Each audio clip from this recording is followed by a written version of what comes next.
반갑습니다. 우리 공독자분께서 우리 문화사역단 하시는데 메모를 보면 할만하죠? 지난주에 말씀드렸어요. 전화번호 궁금하시면 저한테 이야기하시라고요. 네. 많이 이제 목을 좀 사용을 하셔서 오늘 부득이하게 마스크를 쓰고 구독을 했습니다. 양해 부탁드리고요. 오늘 처음 나오신 분들 환영하고 축복합니다. 정말 너무 반갑고요. 끝나고 예배 후에 꼭 저를 만나주시면 감사하겠습니다. 오늘 우리 11월 새가족 교육 1주차 진행됩니다. 많은 기대와 소망으로 우리 새로운 또 공동체와 만남 또 동역들을 기대하는 또 소망하는 마음으로 이 시간 진행했으면 좋겠습니다. 앞서 광고 드린 대로 우리 마을 신방이 잘 진행되고 있습니다.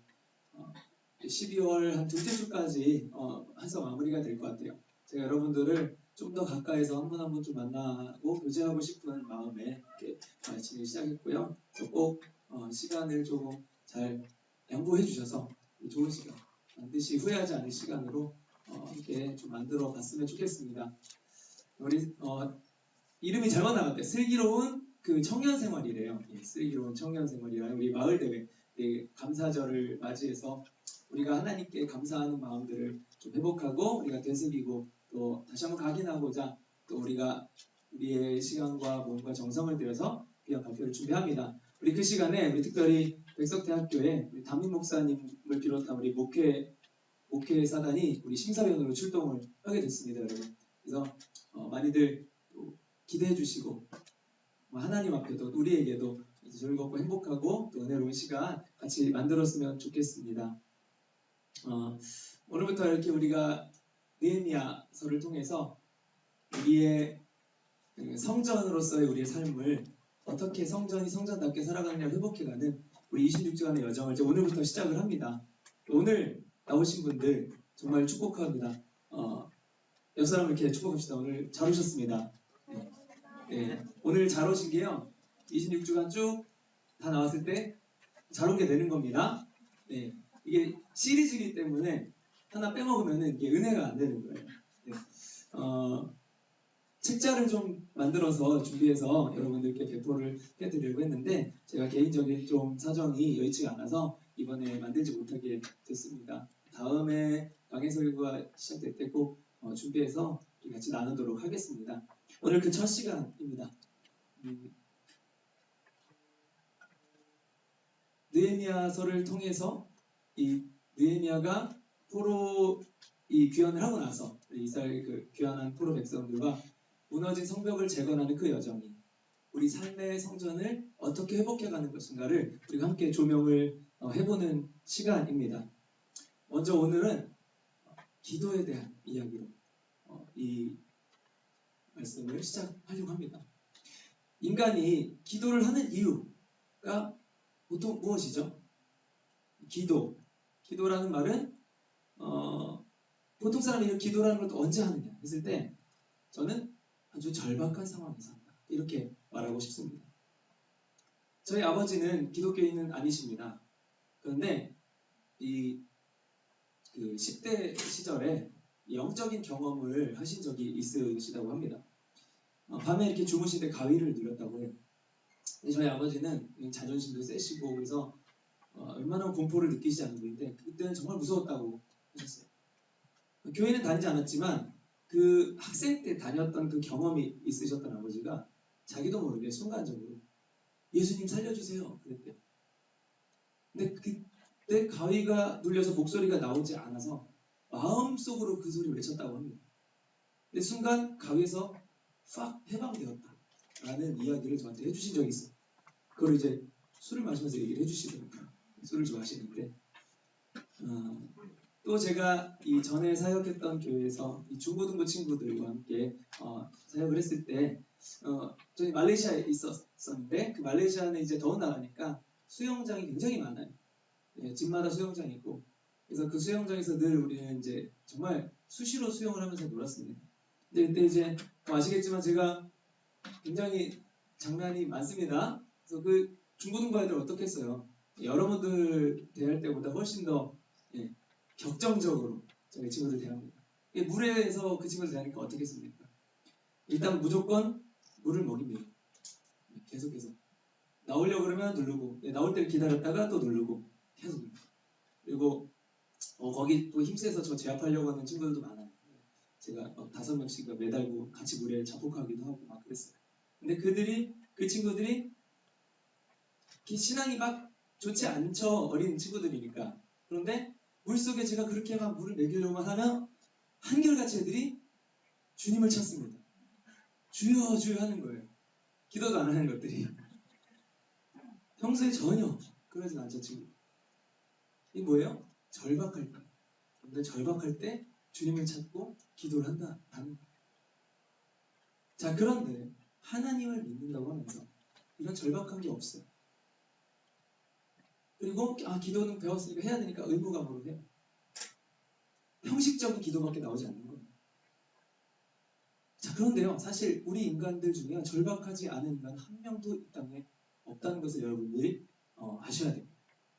돈이 많던지 적던지, 지위가 높던 능력이 있던 외모가 출중하던 아니던 모든 인간들은 다 절박한 상황에 처해 있습니다. 왜죠? 바로 우리의 죄 때문에. 죄는 우리를 멸망시키는 거죠.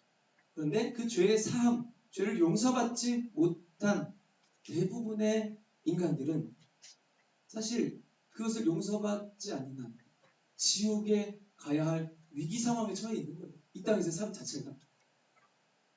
우리가 100년 안쪽으로 살죠. 100년 안에 이 위기가 찾아온다라는 거예요. 심지어 우리 그리스도인이다 하더라도 언제라도 우리 죄로 인해 넘어질 수 있는 존재들. 바로 인간이기 때문에 그것에서 벗어나려는 이 영적인 절박함이 우리에게 필요한 거예요. 바로 이 힘으로 간절히 기도하게 됩니다. 이 절박함이 기도의 동력이 된다라는 거예요. 단지 자신이 이런 절박한 상황에 처해 있다는 것을요, 영적으로 인지하지 못하기 때문에 우리는 기도하지 못하는 것입니다.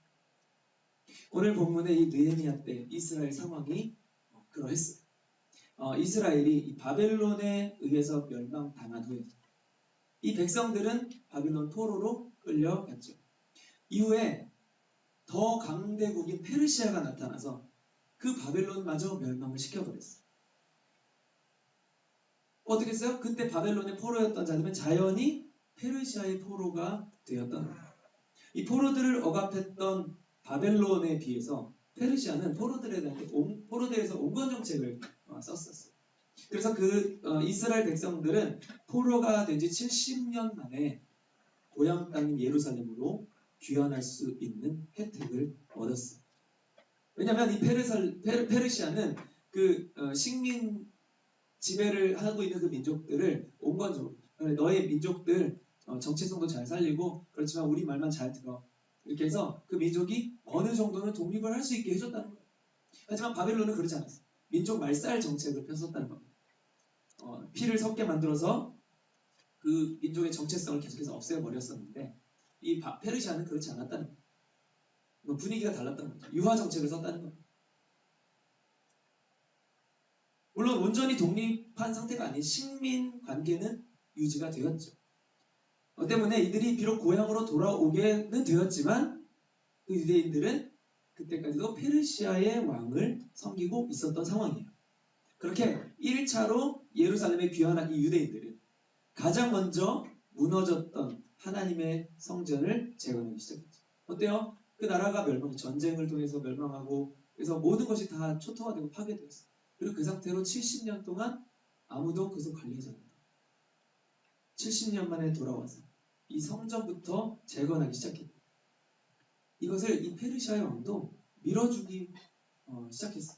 페르시아 왕이 밀어주던 사업이었습니다. 자, 그런데 페르시아의 왕이 바뀌었어요.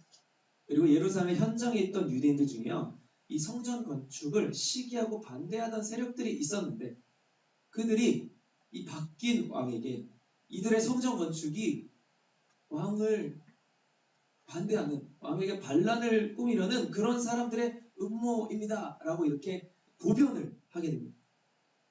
왜죠? 페르시아 왕을 섬기는 게 아니라 하나님을 섬기니까 반역이다 이렇게 논리를 폈던 겁니다. 성전 재건 건축 이 프로젝트가 중단되기에 이르렀어요. 그리고 급기야 그나마 재건했던 부분마저도 이들의 어떤 소규모 내전으로 인해서 파괴되기에 또 이르렀던 것입니다. 바로 그때 이 예루살렘으로 귀환하지 않고 아직까지 페르시아에 남아있던 이 느헤미야라는 사람, 이 소식을 듣고 슬퍼하면서 기도하기 시작하는 그것이 이 느헤미야서의 시작입니다. 느헤미야는 유대인이었지만 이스라엘이 멸망할 당시에는 느헤미야가 태어나지 않았어요. 포로 시기 이후에 이 바빌론 땅에서 태어난 사람입니다. 바벨론의 포로로 살지 않고 오히려 그 당시 페르시아의 귀족이 되어서 페르시아의 총독이 돼서 고위공직에 올라서 평안한 삶을 누리고 있던 사람이었습니다. 자, 그런데 그랬던 느헤미야가 도대체 무엇이 그렇게 절박했을까? 자, 오늘 1절부터 3절을 함께 보시면 이 느헤미야는 먼저 예루살렘으로 귀환하여 성벽을 재건하던 자기 민족들이 그 성벽이 무너지고 재건 사업이 중단됨으로 인해서 환란을 당하고 있다는 소식을 접하게 됩니다. 자, 그런데 성문이 불타고 예루살렘 성이 무너졌다는 것, 이것은 두 가지 측면에서 여호와 하나님에 대한 대적 행위가 되는 것입니다. 하나는 주님의 자녀인 이스라엘 백성들이 환란과 능욕을 당했다는 것, 이것은 곧 그 아버지 되시는 하나님에 대한 능욕이 되는 거죠. 제가 누군가를 만약에 괴롭힌다 했을 때 그 아버지가 엄청 무서운 사람이라면 괴롭히지 못할 거예요. 무시하는 거죠. 또 다른 하나는 예루살렘이라는 곳을 무너뜨리는 것 자체가 어떤 상징성 있는 주님의 성전, 주님이 머무시는 전이라는 곳인데 그것을 무너뜨린 것이기 때문에 이것 또한 하나님에 대한 대적이 되는 것입니다. 느헤미야는 바로 이런 점들 때문에 자신의 안락한 생활에도 불구하고 이 슬픔으로 인한 절박한 기도를 하나님께 드리게 되었던 겁니다. 하나님의 영광과 관련된 이 사실 때문에 아파하고 슬퍼했다는 거예요. 자기 개인의 일이 아니라. 4절을 보시면 이 소식을 들은 느헤미야는 수일 동안 슬피 울며 금식 기도를 드렸다. 이렇게 기록이 되어 있습니다. 이것은 바로 자기 백성의 고통을 아파하시고 자신을 대적하는 무리들 하여금 업신여김을 당하시는 하나님의 마음에 공감했기 때문입니다. 느헤미야는 자신의 삶은 안락했지만 주님의 관점에서는 절박한 상황이었음을 인식해. 물론 하나님이 뭐가 아쉬워서 그러신 것이 아니라 그만큼 애타는 마음이셨다라는 겁니다. 그런 절박한 상황임을 인식합니다. 그것에 대해서 아파하시는 주님의 마음에 공감할 수 있는 마음이 있었기 때문에 그저 형식적인 배웠기 때문이 아닌 아주 진실된 눈물이 있는 기도를 드릴 수 있었습니다. 우리가 보기에 이 세상은 어느 정도 잘 돌아가. 내 삶도 그럭저럭 잘 사라지는 것 같아요. 별 문제가 없어 보여요. 그런 현실을 보면요, 우리는 기도를 하지 않게 되는 겁니다. 인간은 무언가 절박함이 있어야 기도하게 됩니다. 그래서 성경에도 말씀을 하시죠. 가난하신 영이 복이 있다. 가난함이 없으면 그 가난함을 해결할 수 있는 어떤 것을 간절히 바라지 않게 되는 거예요. 가난함이 복이 있다. 왜? 그것을 통해서 하나님을 찾게 됩니다.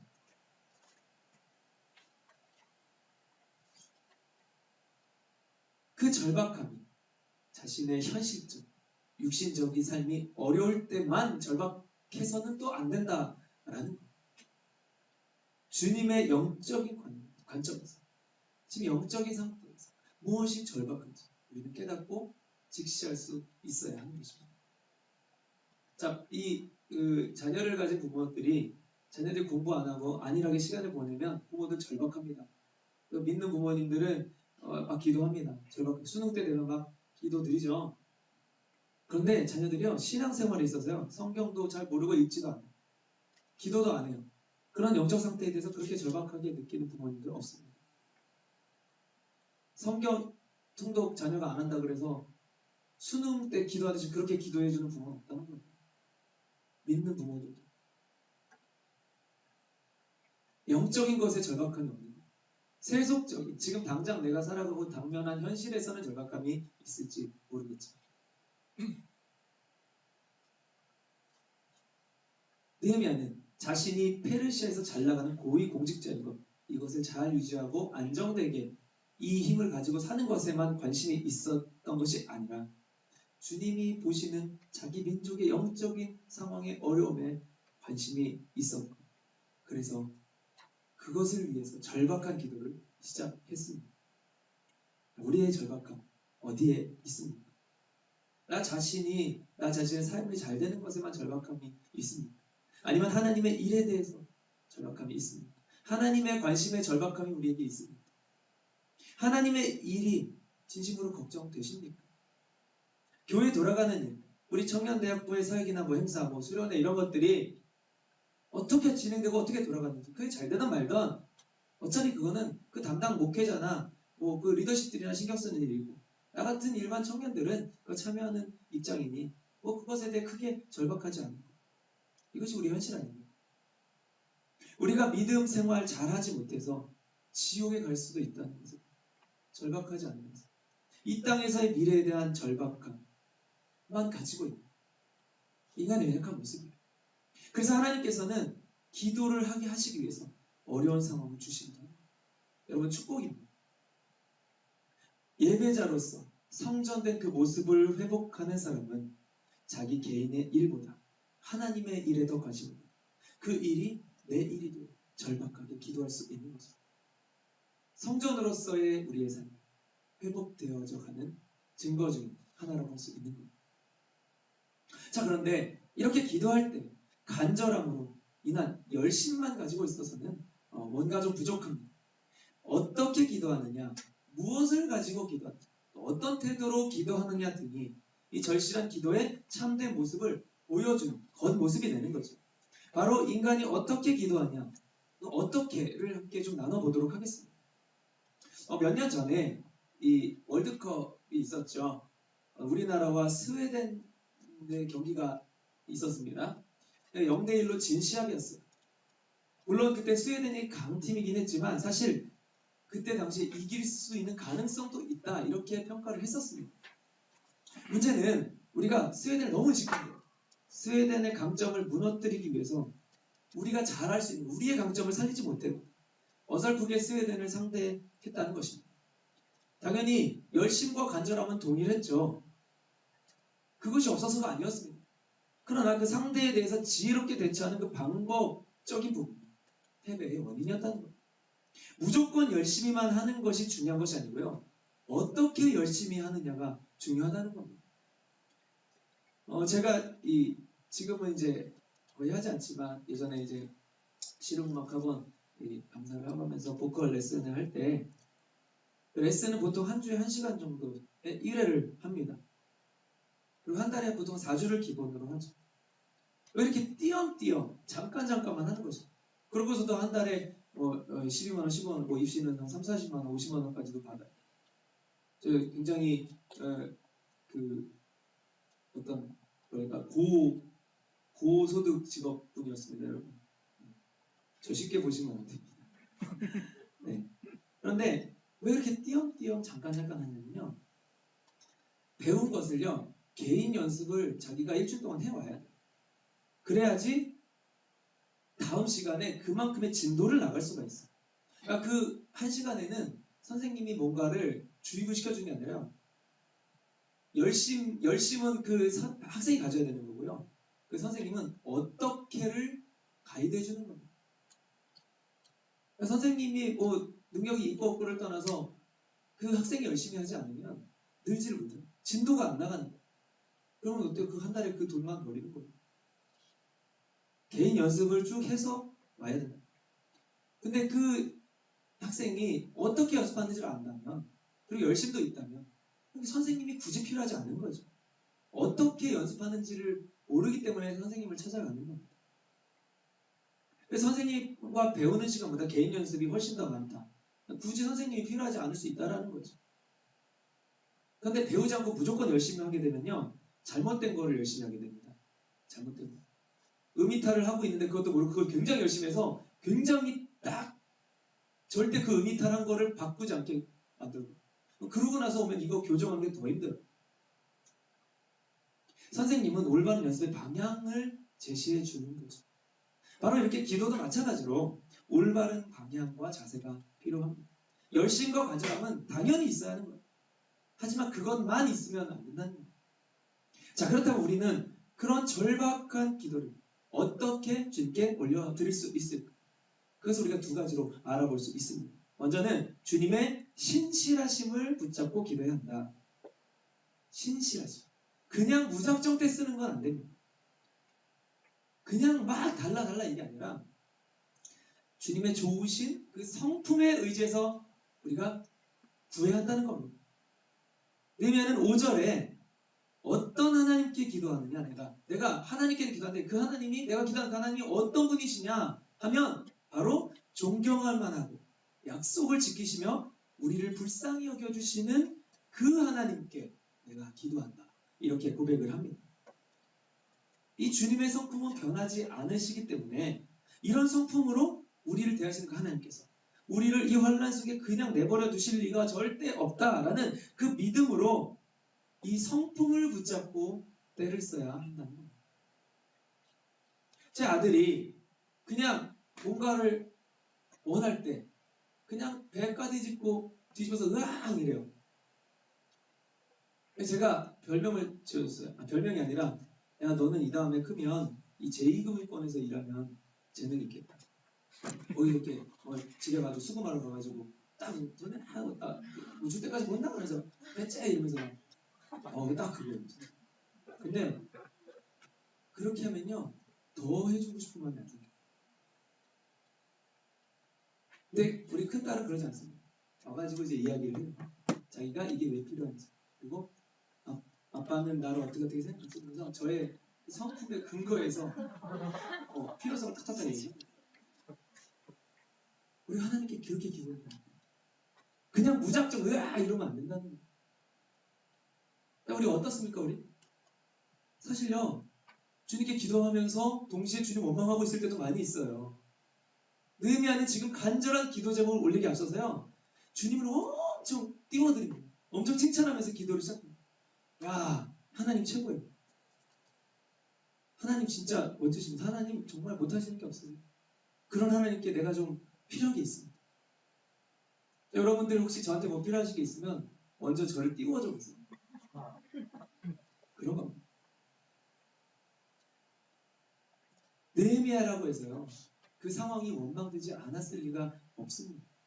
그렇지만 그 탓을 주님께 돌린 게 아니에요.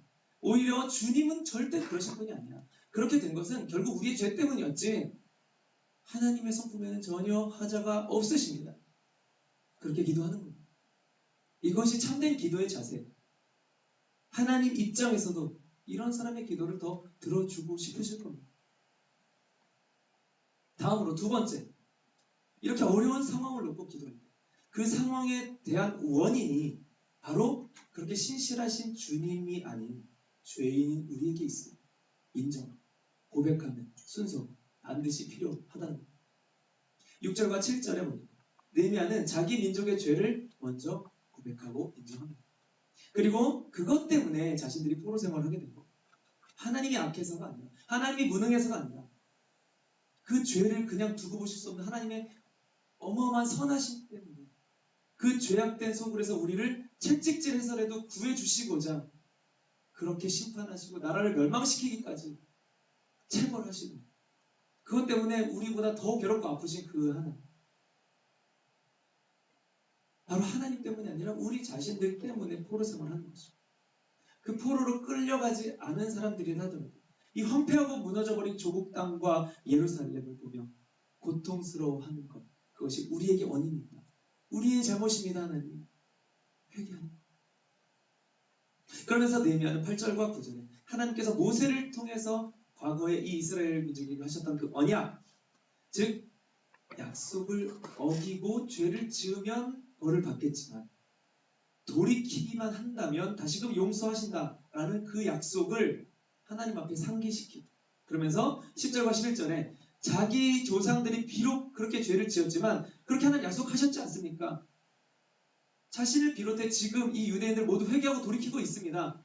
우리 돌이키면 회복시켜 주신다, 용서해 주신다 약속하셨지 않습니까? 이 약속 이제 지켜주십시오. 지켜주실 때가 됐습니다. 이렇게 기도하는 거예요. 바로 간절한 절박한 기도가 하나님께 바르게 올려드려지려면 하나님의 성품에 근거한 기도와 함께 먼저 우리의 죄, 자신의 죄를 고백하고 자백하고 참회하는 기도가 선행되어져야만 하는 것입니다. 찬양과 회개, 예배의 중요한 두 요소인 거죠. 성전의 모습이 회복되는 예배자. 자, 성전 안에서 일어나야 할 일은 무엇이죠? 바로 예배. 몇 번째인지 모르겠지만 이제 이후에 이 시간에는 이 성전 안에서 합당하게 행해져야 하는 일들에 대해서도 나누는 시간이 있을 겁니다. 성전에서는 예배가 행해져. 성전은 예배를 드리기 위해 하나님께 영광을 돌리기 위해 지어진 목적을 가지고 있어요. 우리가 성전으로 지음받았다면 이 안에서 예배가 일어나는 거죠. 근데 바로 회복된 예배죠. 예배가 회복된 이 성전의 삶을 살아가게 된 사람들은 바로 그 예배 안에 필수적으로 들어가야 할 그런 찬양과 회개의 기도의 모습이 나타난다라는 거예요. 그렇게 기도할 때 기도하는 우리는 하나님의 선하신 뜻이 무엇인지를 깨닫게 되고 그 방향으로 기도할 수 있게 됩니다.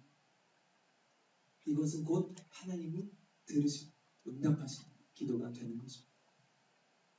자, 여러분 어떻습니까? 우리가 절박할 때 이렇게 기도하나요? 우리는 그저 우리의 논리로만 주님께 떼쓰지 않아요. 아니면 아예 그런 절박함조차 없는 영적 무체의 상태인가? 적어도 이 시간에 나오시는 분들은 기도의 갈망이 있으신 분들이라 믿습니다. 그렇다면 우리의 기도의 자세를 한번 우리가 바꿔봤으면 좋겠어요. 먼저 기도자인 우리 자신의 영적 상태를 점검하여 영적으로 바른 기도를 하고 있는지 우리 한번 돌아보기를 원합니다. 그리고 아무리 힘든 상황이라 할지라도 먼저 신실하신 우리 주님을 찬양하십시오. 노래를 하라는 게 아니에요. 주님을 높이고 칭찬하는 기도가 선행되어야 한다는 겁니다. 그리고 나서 다음 순서 바로 진실된 회개의 시간을 가져야 합니다. 죄를 인정하는 것에서부터 주님의 자리가 시작됩니다. 그리고 그 이후에 간구할 제목들을 알아요. 그것조차도 주님의 그 약속에 근거해요. 지금 내가 회개하오니 돌이킨 자에게 약속을 지켜달라. 이렇게 기도해야 하는 거죠. 그래서 반드시 진정한 회개가 동반되어야 하는 거죠. 우리 사랑하는 열정 청년대학부 여러분, 저와 여러분 모두가 모두의 기도가 늘 응답되는 기도였으면 좋겠습니다. 그러려면 우리의 자세가 먼저 바뀌어야 한다는 오늘 우리가 함께 깨닫게 되죠. 주님을 향한 부정적이었던 우리의 기본 개념이 있다면 그것을 바꿔야 합니다. 그래야 주님 뜻에만 합당한 기도를 할 수 있습니다.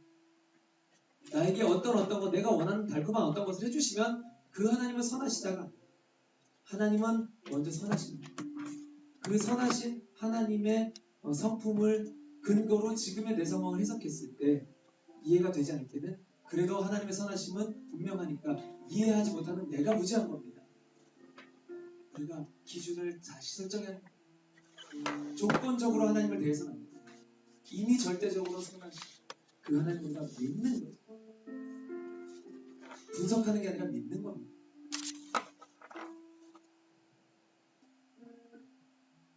그렇게 해야지만 주님의 뜻을 헤아리게 돼요.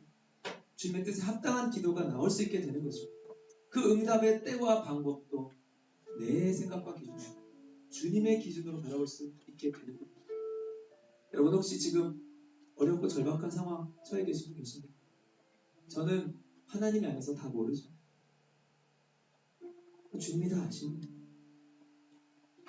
이러한 기도의 축복, 이 어려운 상황 가운데서 오히려 더 빛을 발할 수 있을 거라고 저는 믿습니다.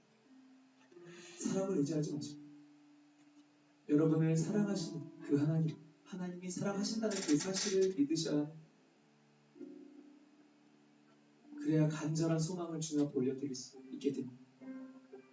우리 오늘 이 시간에 함께 찬양하시고 믿음의 기도의 자리로 함께 나아가셨으면 좋겠습니다.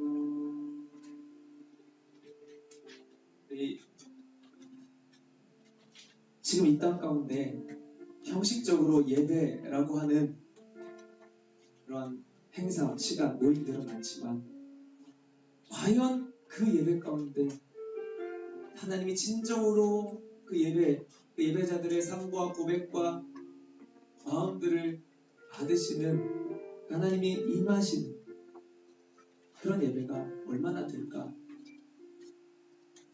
돌아보니까 이 논리로 하나님의 성품을 근거로 우리가 지금 우리의 예배하는 태도들을 점검해 보니까 그렇게 받으실 만한 예배가 얼마나 없는 것 같아요.